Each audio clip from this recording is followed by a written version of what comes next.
신앙생활 하면서 가장 억울한 일이 있다면 구원의 즐거움을 누리지 못하고 종교인처럼 의무감으로 살아간다는 거예요. 의무감 때문에 마지못해 신앙생활 한다면 이것처럼 억울한 일이 어디 있겠습니까, 여러분?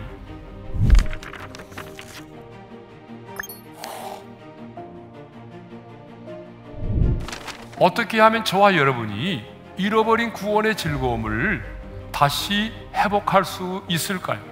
반드시 내가 받은 구원이 무엇인지를 알아야 돼요. 저와 여러분이 받은 구원이 뭐죠?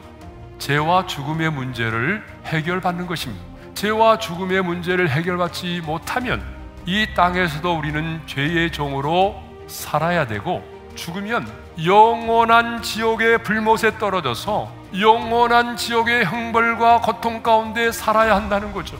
그런데 저와 여러분은 예수를 믿음으로 죄와 죽음의 문제를 해결받은 사람입니다. 죄와 죽음의 문제를 해결받았으므로 그 영원한 지옥의 형벌과 고통을 받지 않게 되었습니다. 그런데 이런 놀라운 구원을 받은 자가 여러분 기뻐하지 않을 수가 있겠습니까? 내가 받은 구원이 무엇인지를 아는 사람은 즐거워할 수밖에 없는 거예요. 구원은 죄로 인하여 깨어진 하나님의 관계가 회복된 것을 말합니다. 우리가 예수를 믿고 영접하면 예수님께서 십자가에서 화목제물이 되어 죽으셨기 때문에 하나님이 나의 아버지가 되시고 우리는 그분의 아들이 되는 거예요. 전능하신 하나님을 나의 아빠 아버지라고 부르고 그 하나님의 자녀로서 하나님과 친밀한 관계를 맺고 하나님과 동행하는 삶을 살게 되는 것이죠. 여러분, 이것이 저와 여러분이 받은 구원입니다. 구원의 즐거움을 회복하려면 내가 지은 죄를 인정하고 그 죄를 자백함으로 그 죄에서 돌이켜야 되는 거죠.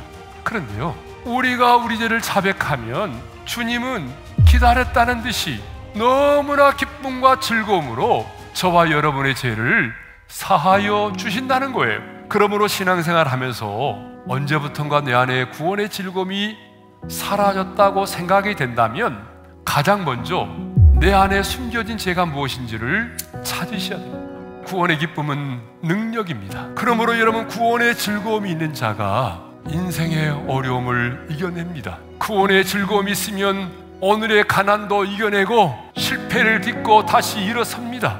구원의 즐거움이 있는 자는 심지어는 죽음의 공포와 두려움마저도 이겨냅니다. 그래서 많은 순교자들은 자신 안에 영원한 생명이 있기 때문에 순교를 당하면서도 하나님을 찬양했던 거죠.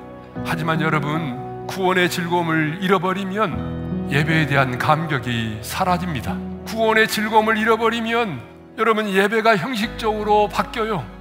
영적인 침체에 빠지게 되는 것입니다. 그래서 자원하는 심령이 아닌 종교인으로서 의무감 때문에 신앙생활을 하는 거예요. 구원의 즐거움을 잃어버리면 세상의 즐거움을 찾게 돼요. 그래서 세상의 즐거움을 찾다가 마귀의 덫에 걸려있는 사람들이 얼마나 많습니까? 그러므로 여러분, 우리는 구원의 기쁨을 결단코 빼앗겨서는 안 될 것입니다. 아니, 구원의 즐거움을 다시 회복해야 합니다. 하나님은 우리에게 구원만 주시는 것이 아니라 구원의 즐거움도 함께 주셨기 때문이죠. 하나님의 사람인 우리에게 있어서 최고의 재산은 바로 구원의 즐거움을 누리며 사는 것입니다.